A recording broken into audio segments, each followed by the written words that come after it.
বিশেষ করে আমি লক্ষ্মীবাজার জেলা পরিষদে আমি নিজে প্রার্থী নাই, আমি একজন প্রার্থী, আমার প্রার্থী আমিনা বেগমের প্রতিনিধি হিসাবে কাজ করে যাচ্ছি। বিগত দিনে আমি মাইজগাম সুতারকান্দি জেলা পরিষদ আমিনা বেগমের প্রতিনিধি হিসাবে কাজ করছি। যেহেতু এটা মহিলা সংরক্ষণ শীত, স্বাভাবিকতা আমি বিশেষ করে আমাদের পঞ্চায়েত যারা আমরা রাজনীতি করি, তা বিশেষ করে মহিলা সংরক্ষণ হয় স্বাভাবিক। যখন ভোটাররা মহিলাকে চিনেন না, আমাদেরকে চিনেন, তো মানুষের বিগত 5 বছর আমি মাইজগাম সুতারকান্দি এলাকায় মহিলা থাকার জন্য আমি প্রতিনিধিত্ব হিসাবে কাজ করেছি। মানুষ আমাকে দেখে ভোট দিয়েছে, আমাকে দিয়েছে। তাই এখন আবার লক্ষ্মীবাজার জেলা পরিষদ হয়েছে, তাই বিগত আমার যে জেলা পরিষদ ছিল তার মধ্যে সব রেখে আবার এড করে বিভিন্ন 3-4টা জেলা পরিষদ একসাথে রেখে প্রায় 1,08,000 ভোট নিয়ে লক্ষ্মীবাজার জেলা পরিষদ গঠন হয়েছে।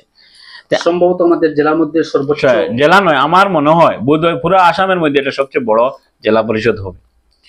আমি কংগ্রেস তো টিকিট পাবো না পাবো, আমি একটু 100% আশাবাদী যে কংগ্রেস আমাকে টিকিট দিব। এই জন্য দিব যে আমার আস্থা বিশ্বাস। হ্যাঁ, আমি দলের সংগঠনে অনেক দাবিদার থাকতে পারেন, অনেকে দল করছে, আমি অস্বীকার করি না, সবার অধিকার আছে দলের টিকিট চাওয়ার। তার মধ্যে আমার একটাই, আমি খালি দলের সাধারণ কর্মী হিসাবে প্রত্যেক ঘরে ঘরে ডোর টু ডোর বিগত দিন 15 বছর থেকে আমি রাজনীতি করছি কংগ্রেসের ব্যানারে। আপনারা জানেন কংগ্রেসের আমি আমার ফেসবুক স্ট্যাটাস আজ থেকে 15 বছর আপনি খুলে দেখবেন, এমন কোনো দিন নেই কংগ্রেসের সাথে আমি কাজ করিনি। বিভিন্ন সময় ধর্ণা হোক, বিভিন্ন আন্দোলন হোক, অন্যায়ের বিরুদ্ধে ন্যায় প্রতিষ্ঠার লড়াই হোক, সব ক্ষেত্রে আমি কংগ্রেসের হয়ে বিগত দিনে কাজ করছি। আপনারা দেখেছেন আমি খালি করিমগঞ্জে সীমাবদ্ধ ছিলেন না, গৌহাটিতে আমি ফেসবুক খুললে আপনি দেখতে পারবেন গৌহাটি এমন কোনো কংগ্রেসের আন্দোলন হয়নি আমরা যাই নাই। সব আন্দোলনে ডিলিমিটেশন হোক, বিভিন্ন ক্ষেত্রে আমরা গৌহাটিতে পর্যন্ত দলের জন্য আমরা কাজ করেছি। আর বিশেষ করে আমার এলাকাতে, বিশেষ করে আমার পুরানা উত্তর করিমগঞ্জে ঘরে ঘরে আপনার ঘরে ঘরে মানুষের সাথে আমার সম্পর্ক আছে। এই জন্য সম্পর্ক আছে, মানুষের সুখে দুঃখে আপদে বিপদে যখন যখন মানুষ আমাকে ডেকেছে, আমাকে পেয়েছিল। তাই কংগ্রেসকে আমার এলাকায় বিশেষ করে শক্তিশালী, আমি নিজে দিন রাত পরিশ্রম করে শক্তিশালী হয়ে আমাদের সৈনিক হিসাবে আমি কাজ করেছি। বিগত দিনে যে লক্ষ্মীবাজার জেলা পরিষদ হয়েছে, আজকে যারা যারা বড় বা করে অনেক এখন নমিনেশনে অনেক দাবিদার ছিলেন। যখন লক্ষ্মীবাজার জেলা পরিষদ অনেক বড় জেলা পরিষদ হয়েছে, মানুষ ডিলিমিটেশন হয়ে হাহাকার আছে, আমার ঘর ভাই একদিকে, বাবা একদিকে, পরিবার একদিকে, গ্রাম একদিকে, সমস্ত ছিলিমিলি হয়েছে, বড় হয়েছে। তখন কোনো নেতাকে আমি খুঁজে পাই নাই। তখন আমরা মানুষের পারি মানুষের পাশে আমি দাঁড়িয়েছি। আমার মুখের কথা নয়, আপনি প্রত্যেকটি জিপিতে যাবেন, প্রত্যেকটি জিপিতে যারা সমাজসেবী হোক, রাজনীতিবিদ, আপনি তাদেরকে জিজ্ঞাসা করবেন, লক্ষ্মীবাজার, পানিঘাট, কৃষ্ণনগর, সব জিপিতে আমি মানুষের পাশে ছিলাম। ডিলিমিটেশন নিয়ে মেমোরেন্ডাম হোক, সব ক্ষেত্রে আমি ওনাদের পাশে ছিলাম। গত দিনে ছিলি, আগামী দিনেও থাকবো আমি 100%। আর আমার আস্থা 100%, এই দল আমাকে 100% টিকিট দিব। এই জন্য দিব, দলের একটা সার্ভে আছে, দলে সার্ভে বিভিন্ন অ্যাঙ্গুল দিক দিয়ে সার্ভে দেখেছে যে আমার জনগণের প্রতি সমর্থন, কার সমর্থন বেশি আছে, কে সমাজের জন্য কাজ করেছে, বিগত দিনে কে মানুষ সুখে দুঃখে মানুষের পাশে ছিল। তাই পার্টি সব দাবিদার আছে, তার মধ্যে যার পপুলারিটি বেশি, যে দলের বেশি কাজ করেছে, তাকে আপনারা দেখবেন টিকিট আমি অনায়াসে পাবো। আপনারা জানেন এই দলের জন্য এখনো আমার করিমগঞ্জে, আমি কেস নম্বর বলে দিব, বর্তমানে 2-3টা কেস বর্তমানে চালিয়ে যাচ্ছি। আপনারা ভালো করে জানেন আমার কেস 3-4টা, আমার সাথে আরো আমার কংগ্রেস বাইরে আছে। দলের জন্য আমরা বোর্ডটা এখনো বর্তমানে অনগোয়িং কেস চলে। বর্তমানে আমরা প্রায় মাসে হাজিরা দিতে হয় কোর্টে গিয়ে। আজকে দলের একটা মজবুত জায়গা লক্ষ্মীবাজার জেলা পরিষদ, তাই টিকিট দাবি করেছেন অনেকেই। এখন সব দেখতে পাবেন, দল যখন শক্তিশালী হয়, দলে যে এলাকাতে যাতে গ্রহণ কংগ্রেসের একটা অনুকূলে আয়, তখন দেখবে অনেক দাবিদার। যখন ইলেকশন চলে যাবে আর কোনো নেতা খুঁজে পাবেন নাই। এখন দেখবে কংগ্রেস অফিসে ডেইলি প্রোগ্রামে নেতারা পাবেন, তোরা কয়েকদিন পরে আর দেখতে পাবেন না। একটা জিনিস আমরা বিগত দিনে নিউজ মাধ্যমে দেখতে পেয়েছি, গান্ধাই ব্রাহ্মণ শাসনের প্রাক্তন জেলা পরিষদ প্রতিনিধি, উনি বলেছিলেন আপনার কথা যে কংগ্রেস থেকে নিলম্বিত বিধায়কদের সঙ্গে আপনাদের উঠা বসা। উনি আমার বড় ভাই, উনি বলেছেন, আমি দেখতে পেয়েছি নিউজে, উনি আমাকে ছোট ভাই হিসাবে সম্বোধন। হ্যাঁ, ওনার সাথে আমার যথেষ্ট সম্পর্ক, বড় ভাই রেসপেক্ট আছে। কিন্তু পলিটিক্যাল ক্ষেত্রে হোক, আপনারা দেখবেন গত 21 নির্বাচনী ইলেকশনে উনি রাইজোর দলের সভাপতি ছিলেন। ওনার ঘরে কমসে কম আমি থেকে আমার এই কংগ্রেসে যিনি বিধায়ক ছিলেন কমলাক্ষ দেব পুরকাইস্ত থেকে, সবাই, জেলা সভাপতি থেকে শত্রুবাবু থেকে, সবাই ওনার ঘরে বারবার গিয়েছিলাম। বলেছিলেন কংগ্রেস উনি আর করবেন না, তিনি তখন রাজ্য দলের সভা হয়েছে।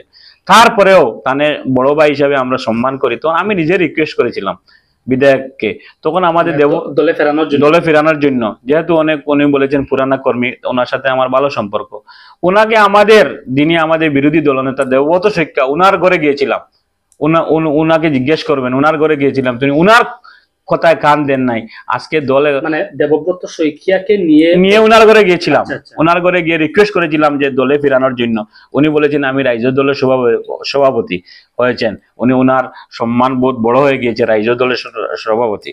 তাই উনি যখন আমাদের কংগ্রেসে ছিলেন, ওনার যে জেলা পরিষদ এলাকা ছিল, আপনারা ভোটের হিসাব দেখবেন।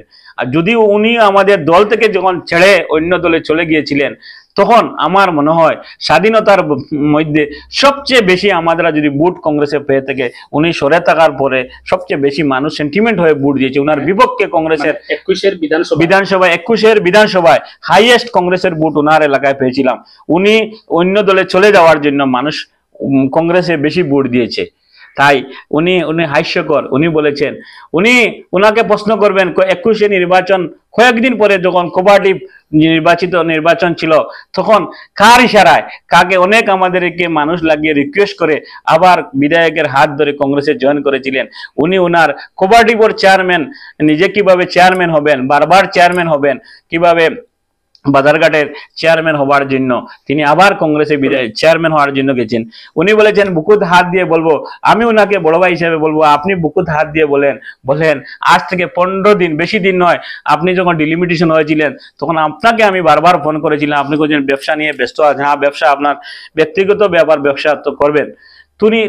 তাই ইলেকশন ডিক্লেয়ার হওয়ার পরে আপনি বাড়িতে এসেই প্রথমই গৌহাটিতে আপনি চলে গিয়েছিলেন। তখন আমাদের নিলম্বিত যে কমলাক্ষ দে পুরকাইস্ত, যা আমাদের সাথে গাদ্দারি করে আমাদের দল চলে গিয়েছে, আমাদের দুঃখ আছে। আপনারা জানেন কমলাক্ষর ছায়া সঙ্গী হিসাবে বড় সবসময় আমি ওনার সঙ্গে, কিন্তু আমরা দুঃখ পেয়েছি একদিন বিধায়ক কমলাক্ষর পাশে আমরা যাই নাই। তিনি 15 দিন নয়, বেশি দিন নয়, 15 দিন আগে কমলাক্ষ দে পুরকাইস্তের আশীর্বাদ নিয়ে এসেছেন। যদি মিথ্যা হয় ওনাকে গিয়ে প্রশ্ন করবেন। আর ওনার কোঅপারেটিভের চেয়ারম্যান বাঁচানোর জন্য হোক কি কারণে গিয়েছিলেন কমলাক্ষ দে পুরকাইস্তের ঘরে, ওই 15 দিন আগে যখন কমলা ব্যবসা ছেড়ে, মানে 15 দিন আগে যখন টিকিট ডিক্লেয়ার, টিকিট ইলেকশন হবে বলে উনি কমলাক্ষ দে পুরকাইস্তের কোয়ার্টারে গিয়ে বিধানসভার আবাসে গিয়ে উনি ওনার আশীর্বাদ নিয়ে এসেছেন আবার ভোট খেলার জন্য। আর আমাকে বলেছেন, আমাকে আপনি জ্ঞান দিবেন না ভাই, বড় ভাই হিসাবে আপনাকে সম্মান করি।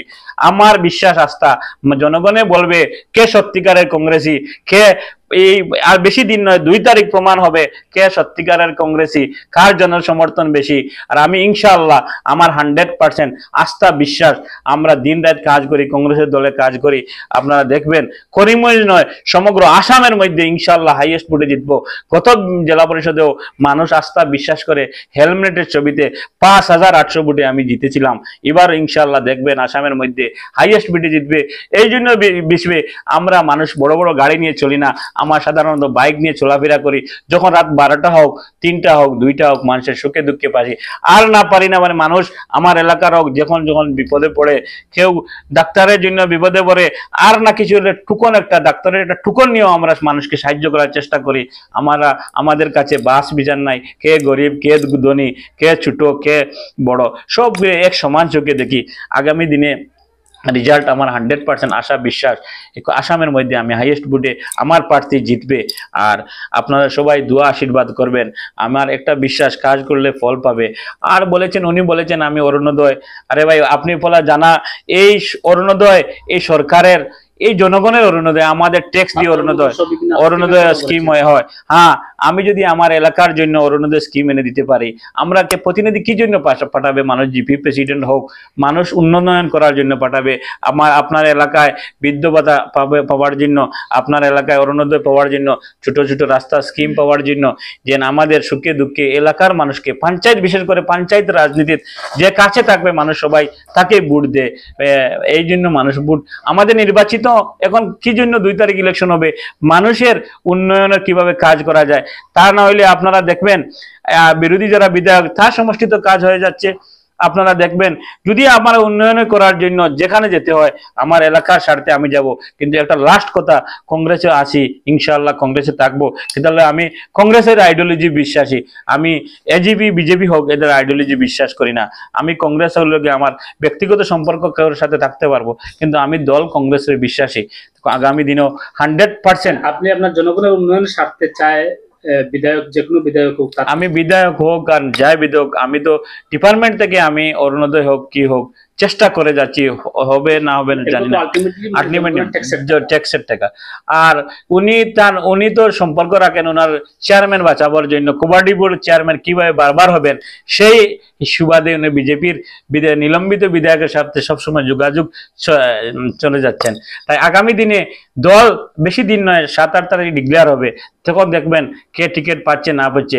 আমি টিকিটের দিন একদিনও আমি কোনো নেতার পিছনে পিছনে ঘুরছি না। আমার বিশ্বাস জনগণ জানে কে কংগ্রেস আসল কংগ্রেসী, কে দুর্বল করেছে। আপনি জানেন আমি বিগত দিনে এই মাটির মধ্যে আমার রক্ত পর্যন্ত, শরীরের রক্ত পর্যন্ত জড়েছে। নিউজ পত্রিকার মাধ্যমে দেখেছেন বিগত এমপি নির্বাচনে করিমগঞ্জ বাইপাসে আমি মার খেয়ে দাঁত 3-4টা ভাঙেছে। আমার মুখের কথা নয়, আপনারা দেখছেন।